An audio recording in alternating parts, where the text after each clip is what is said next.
Welcome back to The Rush. As always, I'm Sean Bennett. And I'm Hannah Duncan. This week we bring you football against Jacksonville, volleyball and cross-country results, soccer playoff action and close games against Jacksonville and Rochester, and tennis results, along with the top 3 plays of the week and the debate. Let's go ahead and get the show on the road. Last week, the Titans football team played their last regular season game against Jacksonville. CJ Converse, senior tight end. Thanks for coming on, CJ. No problem, buddy. Now, how did it feel going into the Jacksonville game, knowing that you had 20 years winning streak over them? Well, we always just got to keep tradition going. We've beat them for 20 years now, and we wanted to win this one for Coach because Jacksonville's an important game to him. Well, let's see if you guys did pull up this win. As you guys played the Crimsons. Let's roll into this highlight.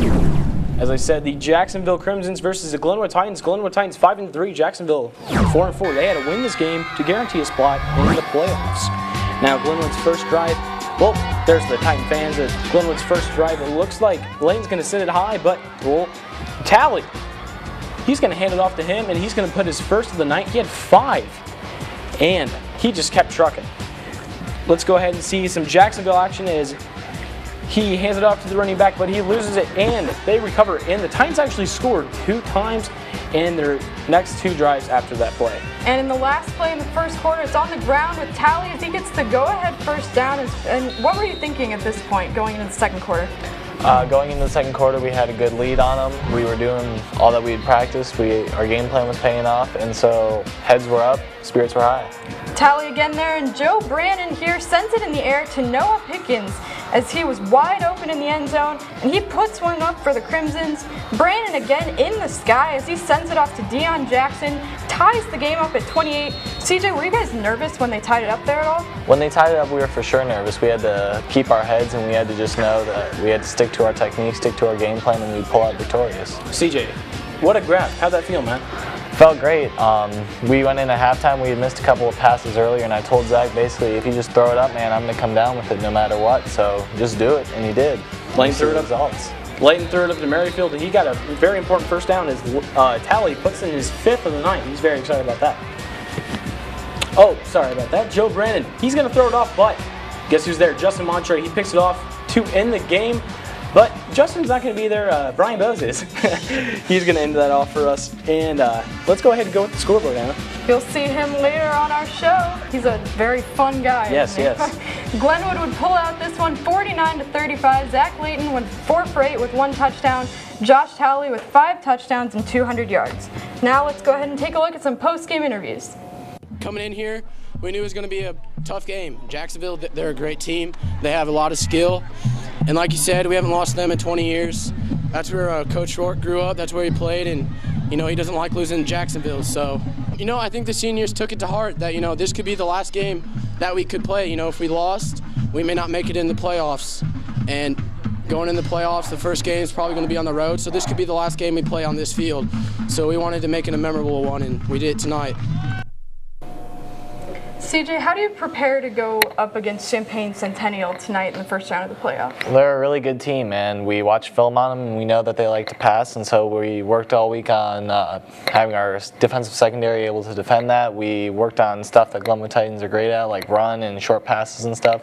So we prepare for them against any other high-octane team like Griffin or Rochester.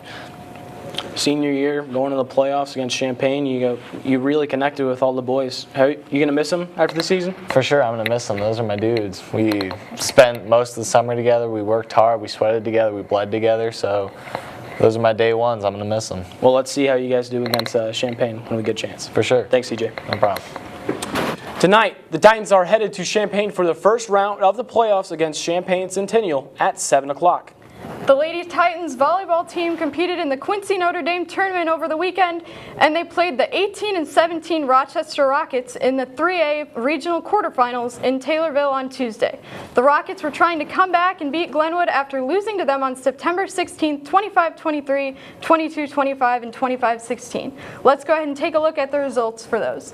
First, at the QND tournament, against Route Catholic, Glenwood would win in straight sets 25-15 and 25-16. Lade Adeni with 8 kills and Sadie Stone with 5 aces. Next, in regionals on Tuesday, it was a much closer and tougher game as Rochester would actually get the victory 2-1. Lade Adeni, though, again, would be stellar as she got 15 kills and Sadie Stone with 16 blocks. With the loss to Rochester, the Lady Titans season is over. Congratulations to them on a great season as they finished with a record of 19-14 and were ranked number 2. The cross-country teams also had regionals hosted by Jacksonville last weekend. Let's see how they did starting with the girls. Let's see how they ran. Now, regional champs, very excited about that. Demi Dixon, 18:03. Erica Rideout, 18:36. Caroline Whirl, 18:41. And Rachel Edmondson, we see her at 24th with a straight time of 20 minutes. Also for boys, Landon Skelly, 15:16. John Durb, 15:56. And Paul Giganti, one of our own, at 16:09. And we see Michael Rogers down there at 17 minutes straight. Now, The Rush brings you exclusive interviews with the cross-country runners. It wasn't a bad race. I mean, I had a decent time, but I'm looking to do better in the upcoming season races. I got beat by a couple of my rivals, but state and sectionals are all that matter right now. It's good. Springfield's a good competition. Same with Decatur and Rochester, so I'll be looking to race them all this Saturday. Bennett State. I'm just probably going to run my own race. I'll probably take it out a little faster, try and hold, but yeah, same race, same plan. Now, the runners now have sectionals hosted by MacArthur this weekend at Hickory Point Golf Course in Forsyth, actually, but close enough. It's time for our first commercial break of the show now. When we come back, we'll bring you soccer playoff action and tennis results. Stay right there.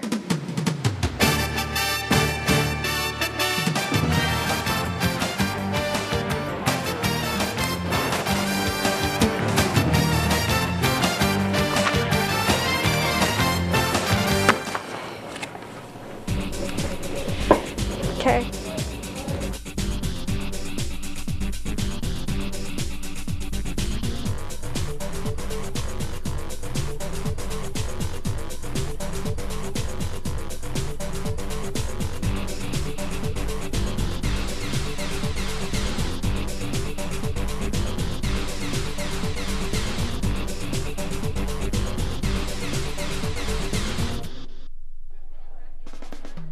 Fat Willie's in Chatham is a great family restaurant that supplies a wonderful dining experience. We offer outstanding fried chicken and over-the-top walleye pizza. With quality products at affordable prices, Fat Willie's is the way to go. Open Monday through Saturday, 12 a.m. to midnight. Call us today at 217-483-6969.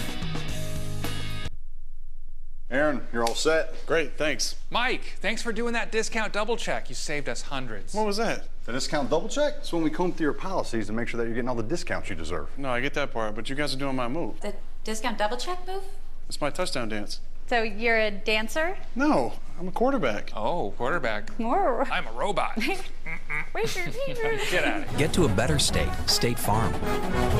Call Steve Bedford in Chatham for personal service and discounts that you deserve. Kids, the breakfast is ready. Eat up. Your friend's gonna be here pretty soon. I'll be there in a second. Have a great day. My friend's here, I'm leaving. Be safe. Come home right after school. All right, see ya.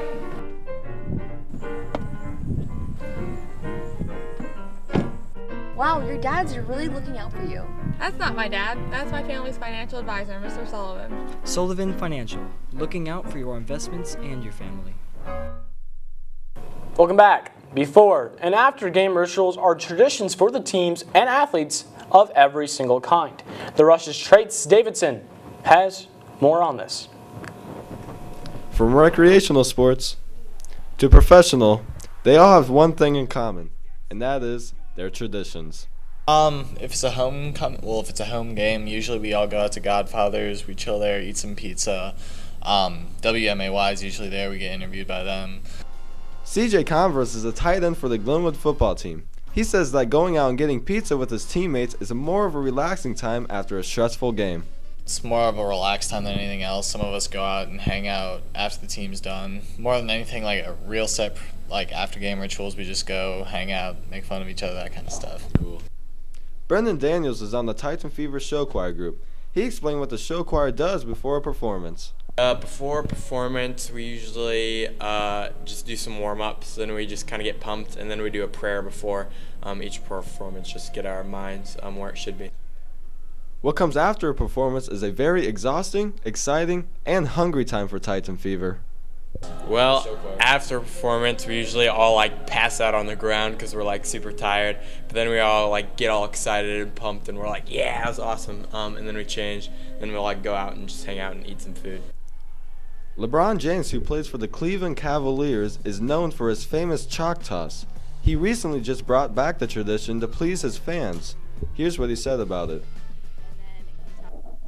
I love my fans, and they wanted it back. They wanted me to do it, so it's back. So if it's from relaxing after a stressful football game, to getting motivated before a big performance, to even trying to please your fans, it's tradition, and we all know tradition is tradition. From The Rush, I'm Trace Davidson. All teams have ways that they start and finish each competition, whether it's football, show choir, or band. Every organization has their own traditions. The boys soccer team had regional semifinal and final games against Jacksonville and the always tough Rochester this past week. Let's take a look. First against Jacksonville, Glenwood's key players HB3 and Nick Bolin were both out. Bolin with an injury and HB3 had a red card early in the game. Jacksonville takes the long shot, letting Glenwood keep warming up his legs, but he wasn't called into action. Jacksonville gets it past Missouri to get on the board to tie it up at 1. In Jacksonville, they'll take the lead here with the header as the score is now 2-1. They're very excited about that, but let's see if Glenwood can get that on the board. They will here as Blake Danahold will put it over the keeper to tie the game back up. He's very excited, and as is the bench. Then Zach Mazzara is called into action as he scoops up the ball to prevent the Jacksonville attack. Glenwood has a good chance here, but the Jacksonville defense kind of collapses on the attack here. Mazzara again, great defensive skills by him as he rushes out again to stop the attack. Glenwood defender Nick Metzger gets tied up with the player, and there's no foul. But Alex Pratt sets up the game winner here as the corner kick finds its way to Zach Biedermeier's beautiful beauty shiny head. Little mix up on words there, but they win it, which claims the win for Glenwood, 3-2. Danahold had 1 goal, and so did Biedermeier. Now let's see how they were excited after the game. Actually, we're going to go ahead and check out how they did against Rochester, first of all. Thought there was post-game, you know. So, going up against Rochester, Rochester was 3rd seeded, so it would be a tough game as it always is for Glenwood. Rochester first will attempt at a goal. Oh, actually, sorry, rather. They're the introductions for the teams. Here, Rochester attempts at a goal, but Reed bops it off his head. Rochester takes another attempt, really rapid fire. Yes, Devin Compton makes an attempt, but a goal kicks it just a little off. Glenwood thinks they have a goal, but it's not accepted by the ref. Mazzara makes an easy save here as Rockets, they're trying to get on the board. Rochester goes in for a goal, but it's knocked away by Mazzara again, and he makes a sweet jumping catch in midair, saving another goal from the Rockets. Reed passes it to Alec, trying to sneak one past Rochester's goalie, but it's caught by him. Glenwood goes in trying for a goal, but it's topped by the Rockets goalie. Now, Mazzara, he dives for a fantastic catch. That'll be on channel 1450, Big Nasty, definitely. Alex Pratt gets knocked down, but still stays in. What a cheer, Brianna. Yeah, juniors like Alex Pratt have been a really critical part of Glenwood's season, as of defenders Devin Compton and Nick Metzger among those as well. Alec Paoni also gets knocked down. That will result in a serious injury. Rochester is able to sneak around Glenwood's defense and shoot that one in, which will lead to a crushing defeat for the Titans in a very close game. Rochester would win 1-0. Aaron Cable with that goal at the end, and Austin Bell with the assist. Now let's have some post-game interviews with Coach Leip. Well, those are 2 of our top scorers, and and then Alec Poni getting injured during the game, another senior. But the guys, they did everything we asked of them. The guys that got more minutes because of the injuries played well. we created enough chances to win the game. That's all we can ask for. We're just unfortunate not to finish some off. Their goalkeeper made a couple big plays, and they kept one ball cleared off the line early on. And so can't ask for more. We just want them to give us an opportunity to win, and we did, and proud of the guys. Well, you know, we've improved throughout the season, you know, and the kids played hard and executed the game plan that we had. You know, Austin Bell is their main guy, and guys kept him out of dangerous areas for most of the night. They got that opportunity there at the end to finish it off, so credit to Rochester. Well, you hope that any year the guys that are returning the experience of getting a top game will give them more confidence as the next year goes. And you know, we're very fortunate and blessed to have a lot of talented kids coming in each year. So next year we'll regroup and see how we can do it. Congratulations to the boys on a great and exciting season, finishing 13-7. 4 of the girls' tennis team members qualified for state and played last week up in Chicago. Let's see how they did in the Windy City. State singles with Natalie Oden. Her first round was 7-6, 7-4, and 6-2. She won those. The second round, 2-6 and 2-6. She lost. Now the state doubles, Cole and Weekly. We'll see them a lot. First round, 6-3, 6-4. They won that. Unfortunately, in the second round, 2-6 and 1-6. That looks familiar, as they lost that one as well. Now the Rush's Paul Giganti has more Peyton Cole and Lexi Weekly on their season. I didn't really have any nerves because I've done it before. It's my 3rd year, but the fact that it was my last year, so like if I didn't play to the best of my potential, like I could end on a bad note. So I kind of went out there and I was like, well, this is it. This is all you got. Just leave it all on the court because I don't have another year ahead of me. This is my last year. So yeah, I wasn't really nervous. I was just trying to give it all I had because it would be my last chance. Well, my goal before state was to make it to Friday, and that's what we did. So I felt like we handled the competition really well and we proved ourselves, and we're from a smaller part of the state compared to Chicago, who usually wins it every year. So the fact that we made it to Friday among all the Chicago teams was a big accomplishment, and I'm proud of Lexi and I. The varsity team, we were all really close, so I'm going to miss Natalie and Anna and Lavi, she's a senior as well, and Sarita, probably the most. But my relationship with my coach, I was really close to Coach Pyland. I'm going to miss him a lot. He taught me like a ton on the court and off the court, so the fact that I won't see him every day at practice playing tennis is probably going to be really, really hard, but I'll stay in contact with him. Good job, girls, and congratulations on your state success. Many sports teams have traditions before events. The Rush's Michael Rogers has more on how the teams at Glenwood prepare for competition. With many fall sports currently in postseason, the training and preparation is often changed up by coaches. I was curious in what various sports like to do closer to the most vital and important time in the season, so I asked a few head coaches what their strategy is and how it has worked out for them. With the boys and girls cross country team having a very successful run through conference, Coach Mike Garber tells me how he likes to change conditioning on the team.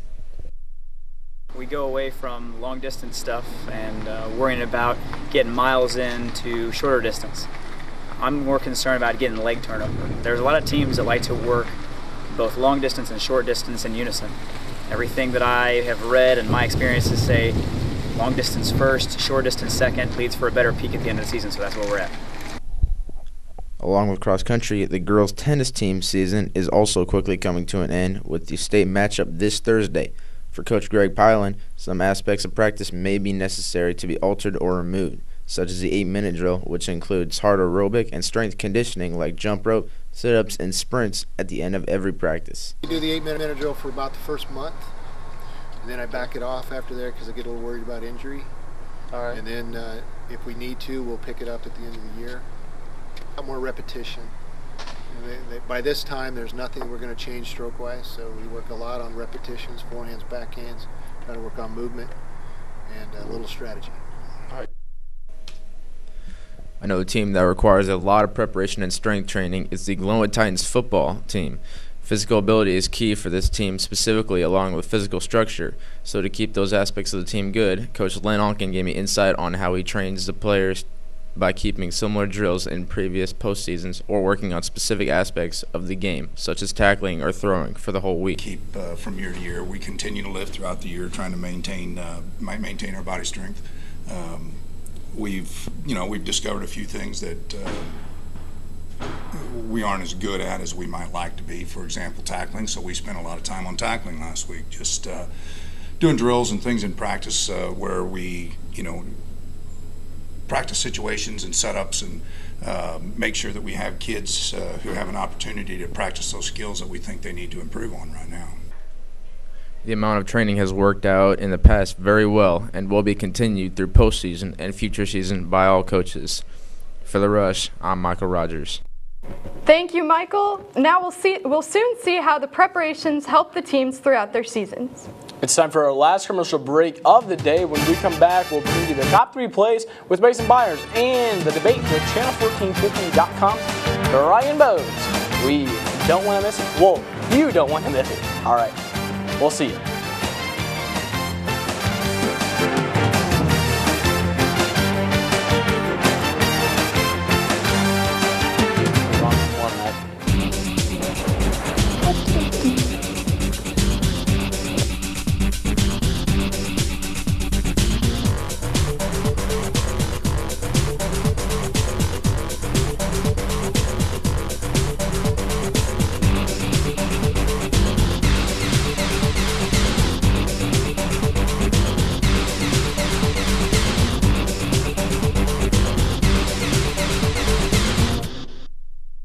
Well, Mr. Raji, we could save you hundreds by doing a discount double check. Not you too, Raji. You're on my team. You know that's my move. The discount double check? No, that's my touchdown dance, man. Here we go again. Sir, you're not even doing it right. Raji, drop it. Show me what you got, Raji. What is this? Come on now. You said you were a dancer. Where you going, buddy? Come on back. Get to a better state. State Farm. Call Steve Bedford in Chatham for personal service and discounts that you deserve. Fat Willie's in Chatham is a great family restaurant that supplies a wonderful dining experience. We offer outstanding fried chicken and over-the-top walleye and pizza. With quality products at affordable prices, Fat Willie's is the way to go. Open Monday through Saturday, 12 a.m. to midnight. Call us today at 217-483-6969.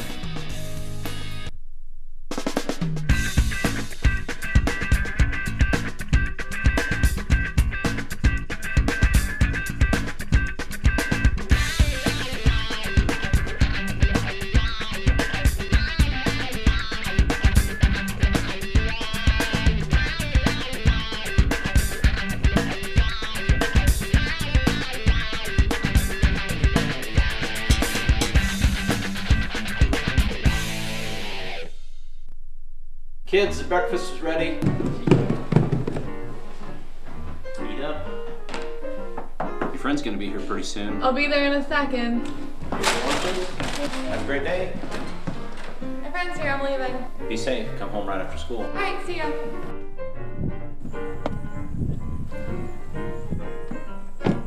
Wow, your dads are really looking out for you. That's not my dad. That's my family's financial advisor, Mr. Sullivan. Sullivan Financial, looking out for your investments and your family.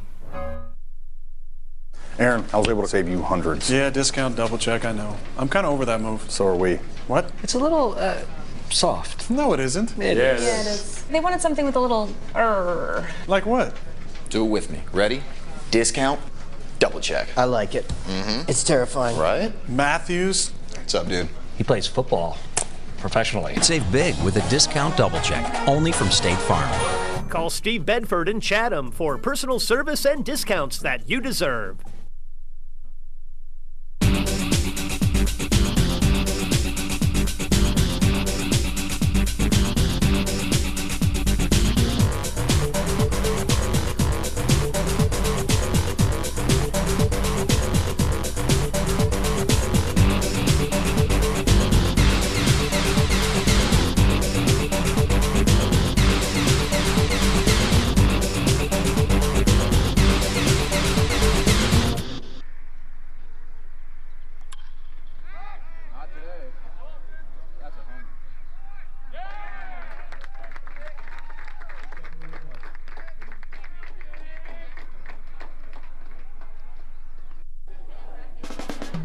Fat Willie's in Chatham is a great family restaurant that supplies a wonderful dining experience. We offer outstanding fried chicken and over-the-top walleye and pizza. With quality products at affordable prices, Fat Willie's is the way to go. Open Monday through Saturday, 12 a.m. to midnight. Call us today at 217-483-6969. Aaron, you're all set? Great, thanks. Mike, thanks for doing that discount double check. You saved us hundreds. What was that? The discount double check? It's when we comb through your policies to make sure that you're getting all the discounts you deserve. No, I get that part, but you guys are doing my move. The discount double check move? It's my touchdown dance. So you're a dancer? No, I'm a quarterback. Oh, quarterback. I'm a robot. Get out of here. Get to a better state, State Farm. Call Steve Bedford in Chatham for personal service and discounts that you deserve.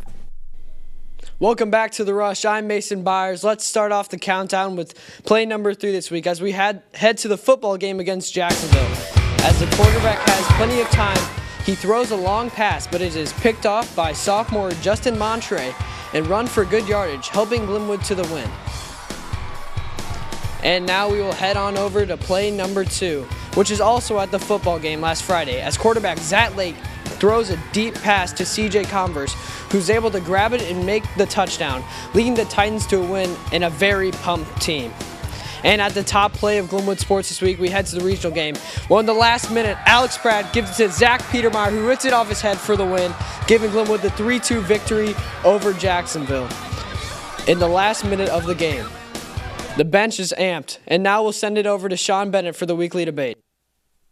Well, let's talk about crunching time. Shall we? Brian, thanks for coming on. Channel 1450. I got like do you rep 7 texts in a row that said, run, run. I did. Run. You know there's a cop outside that puts badges on you little visitors. Now? Well, yeah. You have to wear this. He spelled your last name wrong, didn't he? Yes, but he spelled my first name correctly. Well, at least it wasn't me when I spelled both your names incorrectly. I have 2 names? Yeah. The other one is Enrique. You're right. Yes. With your hair. What do you think? I did this just for you guys. What do you think? I Don Drapered it. You know who Don Draper is? No. Mad Men? Hannah? Mad Men? Don Draper? Anybody? I guess not. Okay. Hey, I can tell you're out of breath, so you ran for me. I ran for you, man. Thank you very much. All right, let's get into this debate. Wednesday night, the World Series, Giants and the... the other team? Yeah, Kansas City Royals. Yeah. It was a tied series, 3-3, and then Giants won 3-2. Who'd you think was going to win the full thing? When the Giants were winning 3-2, and then Pablo Sandoval caught that last out in the 9th inning, I had a feeling the Giants might hang on. Oh yeah, so like when they won. Yeah, when they won. Right. I thought, sure. Good. All right, let's talk. I want to get one more question in here. Oh, I guess not. One more. Okay. All right. Okay. Let's talk about college basketball real quick. Okay. Hannah's favorite athlete is Peyton Allen. Yeah. By far. So, but I don't know.